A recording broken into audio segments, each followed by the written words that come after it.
For 73-year-old friends Phil and Doug, it was just another Tuesday morning bike ride through the Arizona desert. Phil, the grump, was complaining about his overpriced e-bike, while Doug, the optimist, was admiring the scenery.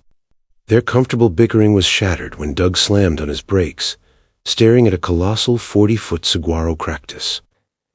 Perched on its crown was a full-grown bobcat of thorns sat a full-grown bobcat, bloody-pawed, regal, and trapped.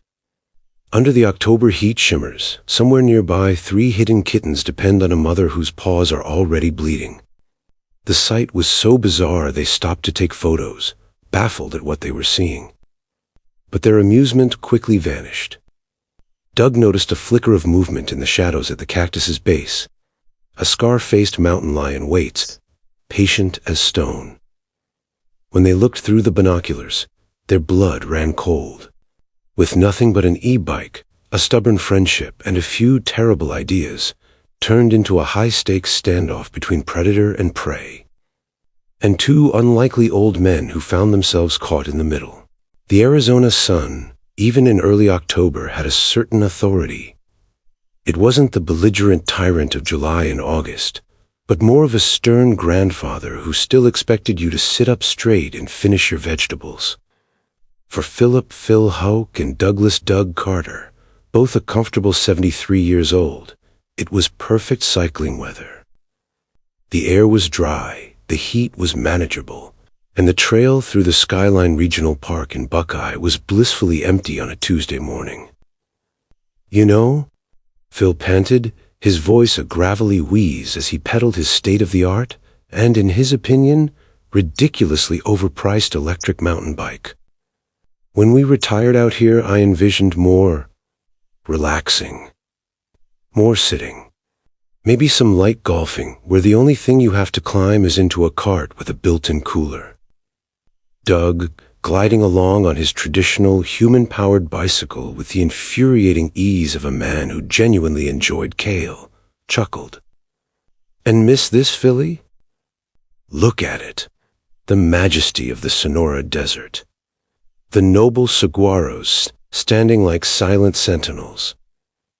That sentinel over there looks like it's flipping me off," Phil grumbled, pointing to a saguaro whose 2 arms were bent in a decidedly rude gesture. "And my prostate is the size of a grapefruit. Every bump on this trail is an adventure I didn't sign up for."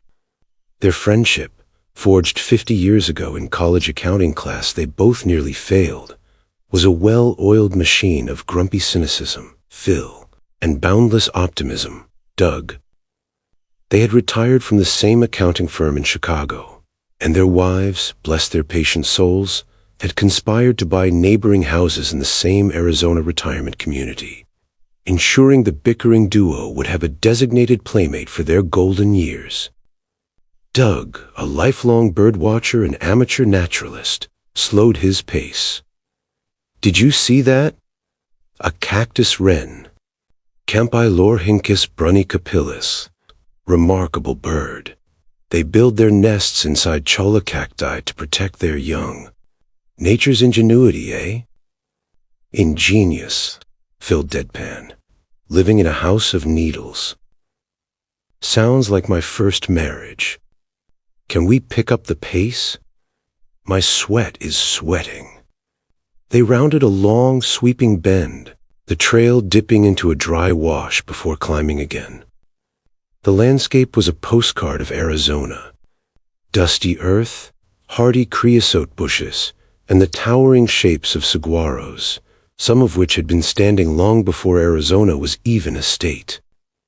It was against this iconic backdrop that Doug suddenly slammed on his brakes, skidding to a halt in a cloud of dust that sent Phil into a coughing fit. "For the love of... Doug, a little warning next time?" Phil sputtered, wiping grit from his sunglasses. "Did you spot a rare and elusive pebble you want to tell me about?" But Doug wasn't listening. He was staring, transfixed, at a particularly colossal saguaro about 50 yards off the trail. It had to be 40 feet tall, a granddaddy of a cactus, its leathery green skin wrinkled with age. And perched right on its crown, like a bizarre living hood ornament, was something. "Philly," Doug whispered, his voice tight with awe. "You need to see this." Phil sighed, the sound of a man deeply put upon. "If it's another lizard doing push-ups, I swear I'm leaving you here." He followed Doug's gaze, squinting. The shape was too big for a bird, too furry. It was a lumpy, tawny blob sitting serenely atop a plant composed entirely of vertical needles. "What incarnation is that?" Phil asked, genuinely intrigued for the first time that morning. "A giant squirrel? Did somebody's cat get stuck?" "Get the binoculars," Doug urged, fumbling for the water bottle on his bike frame. "They're in my pack." Phil retrieved the binoculars and lifted them to his eyes, fiddling with the focus wheel. The blurry blob sharpened into a distinct and utterly unbelievable image. Tufted ears, a short, bobbed tail, a face with the unmistakable mutton chop ruff of a feline predator, and 4 paws planted firmly on the very tip of the giant spiky cactus. "Well, I'll be," Phil breathed, lowering the binoculars. He handed them to Doug. "It's a bobcat." Doug's hands trembled slightly as he took them. "No way. It can't be." He raised them to his eyes, and a long, low whistle escaped his lips. "Good Lord, Phil. It's a bobcat, a full-grown female by the looks of it. Just sitting there, on top of a 40-foot cactus."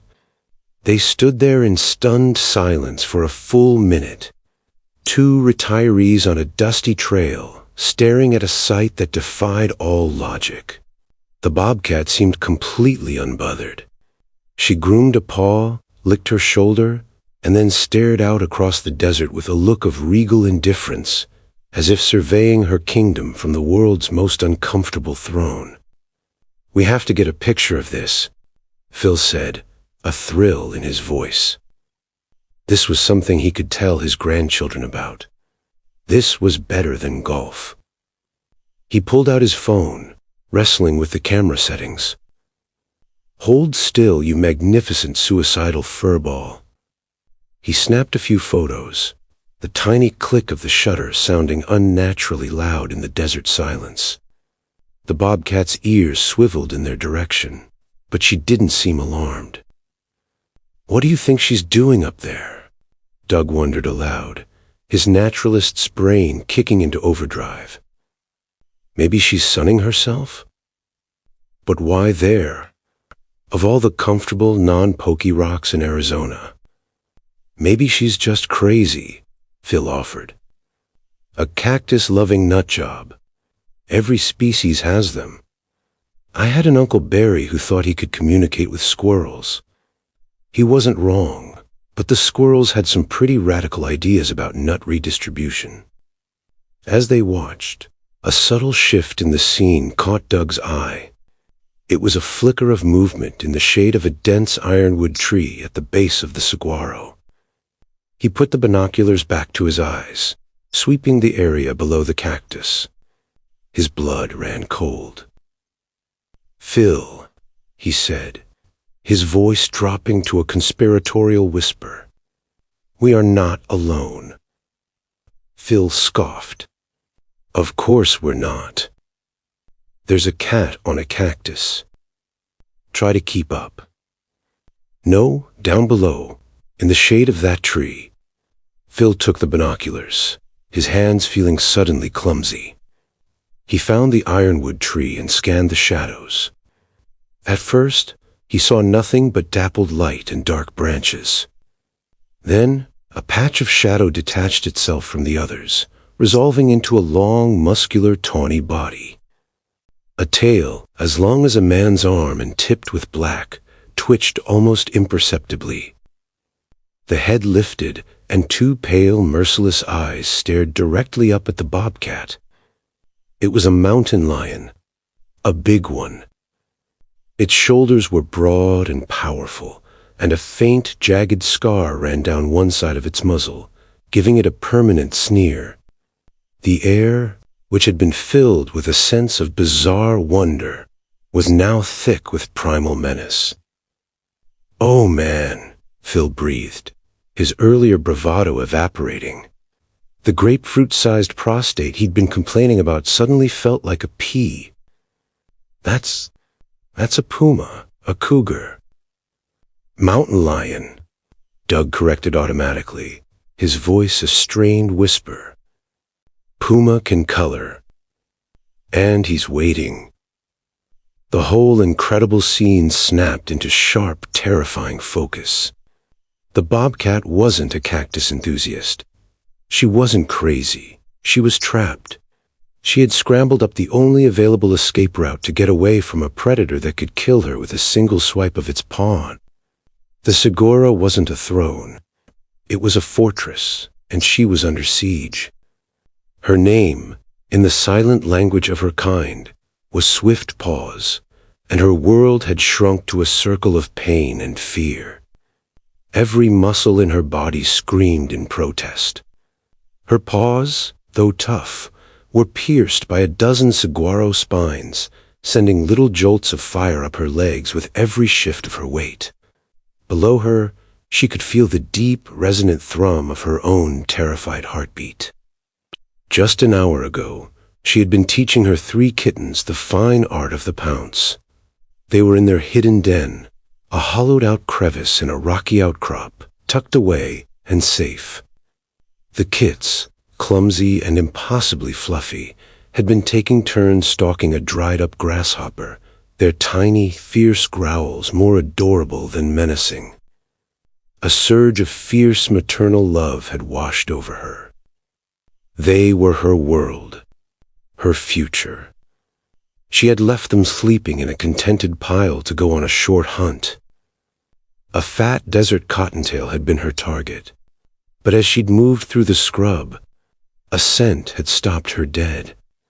It was the sharp, musky odor of her mortal enemy, Old Scarface.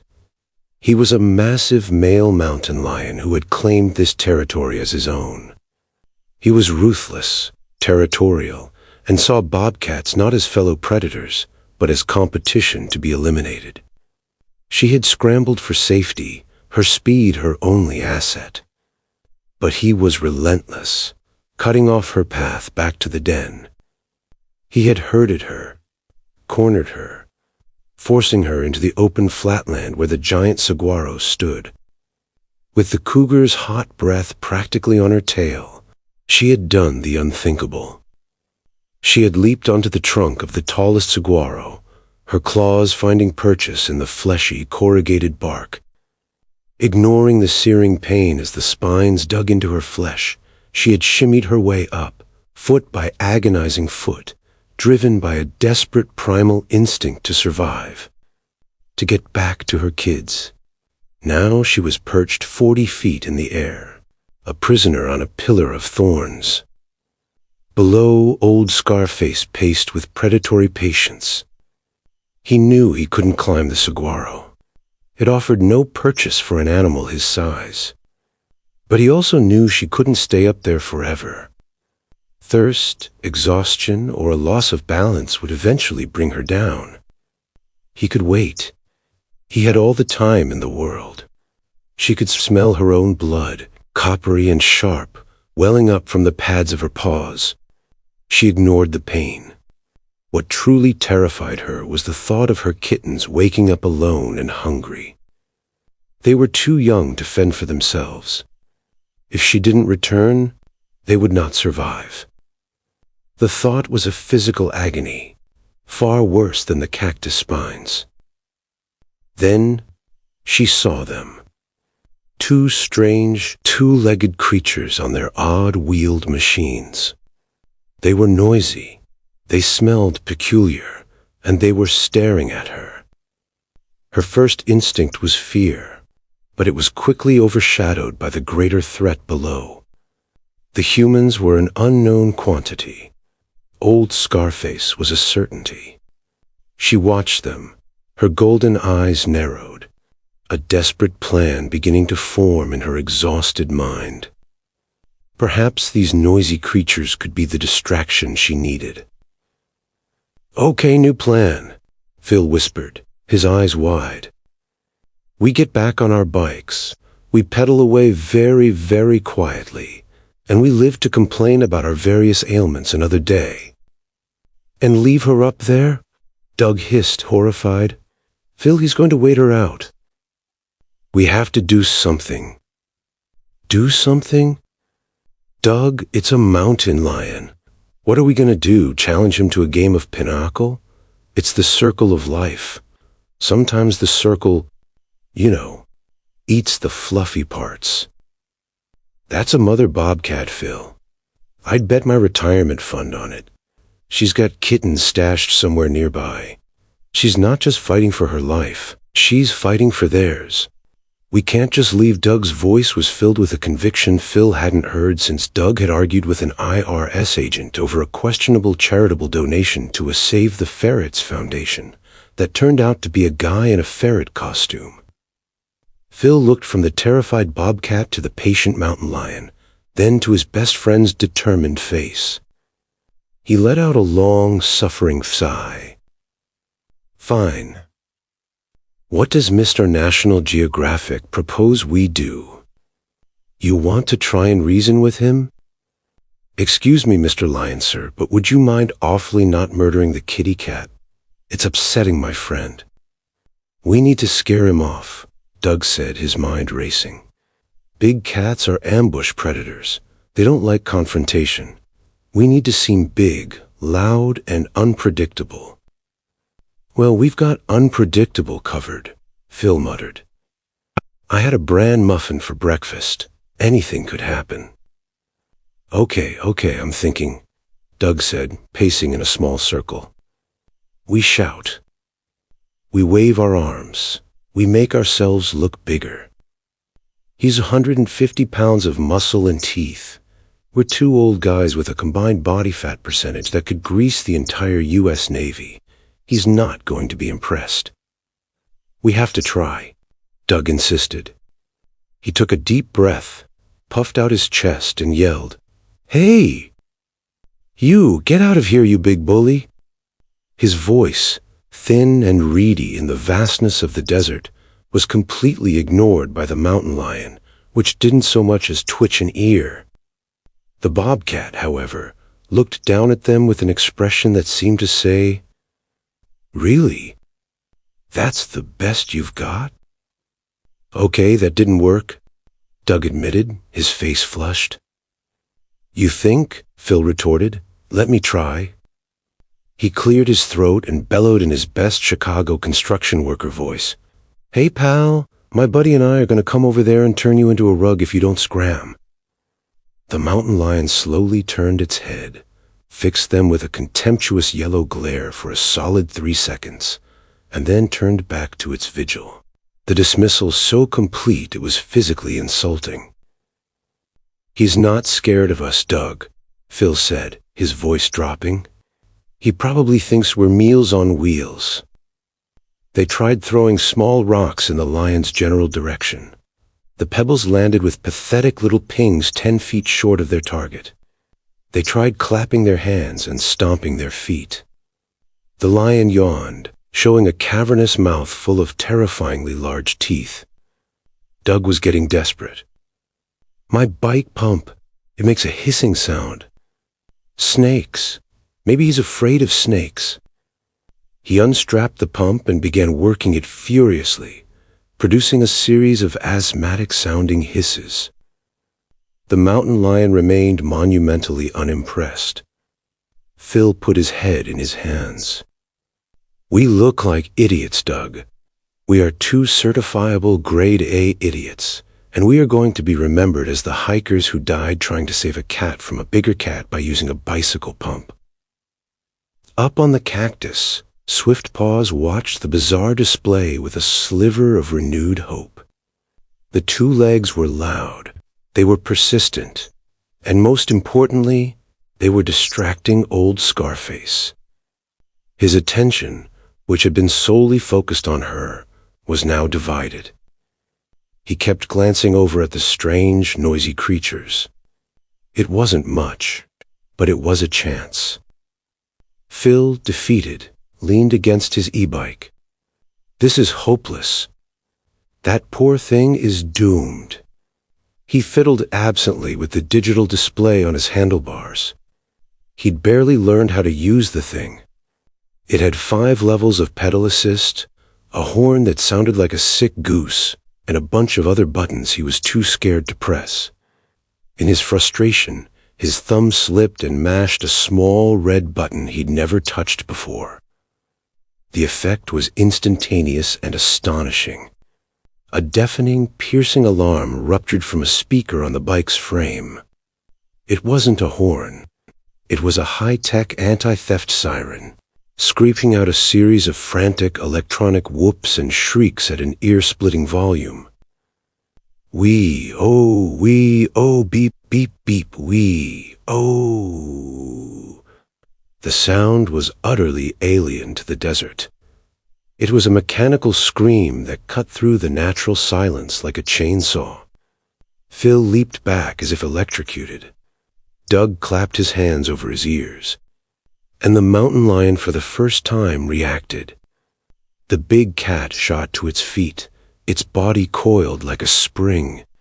Its ears flattened, and its head whipped around, searching for the source of the horrific, unnatural noise.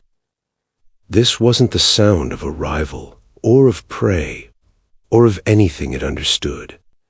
It was the sound of danger, of the unknown, the sound of human machinery at its most obnoxious. The alarm continued to shriek. The mountain lion took a hesitant step back, then another. It glanced up at the bobcat, then back towards the source of the noise. Its nerve finally broke. With a low, guttural snarl of frustration and fear, old Scarface turned and bolted, melting back into the desert scrub and disappearing as silently as he had appeared. Silence descended once more, broken only by the frantic pounding of 2 human hearts and the fading echo of the alarm, which Phil finally managed to shut off by mashing every button on the console. They both stared at the spot where the lion had been, then up at the cactus. The bobcat, swift paws, saw her chance. The siege was broken. Without a moment's hesitation, she gathered her powerful legs beneath her. For one breathtaking second, she was silhouetted against the brilliant blue sky, a perfect statue of feline grace. And then she leaped. It was not a fall. It was a controlled 40-foot plummet. She twisted in midair, her body extended, aiming for a soft patch of sandy earth. She hit the ground with a surprisingly soft thud, absorbing the impact with bent legs like a master acrobat. She stumbled for a second, shook her head, and then took off, a tawny blur of desperate speed. She didn't run away from them. She ran past them, and as she did, she turned her head, and for the briefest of moments, her golden eyes met Phil's. It wasn't a look of gratitude, not exactly. It was a look of fierce, wild, unbreakable purpose. And then she was gone. Phil and Doug stood in stunned, breathless silence. Did you see that?" Doug finally managed to say, his voice full of wonder. "I saw it," Phil said quietly. "But I'm not sure I believe it." They were quiet on the ride back, the earlier bickering forgotten. The desert around them seemed different now, charged with a new kind of energy. The saguaros no longer looked like silent sentinels. They looked like hiding places, fortresses, and silent witnesses to dramas they could barely comprehend. As they neared the edge of the park, Doug slowed down again. "Phil, listen." Phil stopped, straining his ears. Over the hum of his bike's motor, he heard it. A faint, high-pitched mewing sound. It was coming from a jumble of rocks just off the trail. Slowly, quietly, they got off their bikes and crept towards the sound. Peeking over a large boulder, they saw a small, dark crevice. And huddled just inside, blinking in the daylight, were 3 tiny spotted balls of fluff. 3 bobcat kittens, no bigger than his hand, their blue eyes wide with curiosity. Their hearts clenched. This was why. This was what she had been fighting for. They backed away as silently as they had come, giving the den a wide berth. They knew the mother would not return as long as they were there. As they got back on the trail, they saw her watching them from a ridge 100 yards away. She was waiting patiently, a silent guardian, ensuring the coast was clear before she returned to her precious family. That evening, the 2 friends sat on Phil's back patio, watching the sun dip below the distant mountains, painting the sky in fiery shades of orange and purple. A couple of cold beers sat between them. "You know," Phil said, breaking a long, comfortable silence, "my daughter's always on me about getting a pet. A dog, maybe. Says it would be good for my blood pressure." Doug smiled. "And what do you tell her?" Phil took a long sip of his beer and looked out at the darkening desert. "I tell her I don't need one. Turns out this whole place is full of them. And they're a heck of a lot more interesting than a poodle." He raised his bottle in a silent toast. "To the Cactus cat." Doug clinked his bottle against Phil's. "To the Cactus cat," he agreed. "And to ridiculously loud bicycle alarms."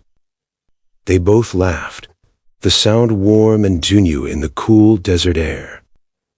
They had seen the circle of life, all right. And for one incredible, terrifying, and ultimately beautiful morning, they had been lucky enough to nudge the circle just a little in favor of the fluffy parts.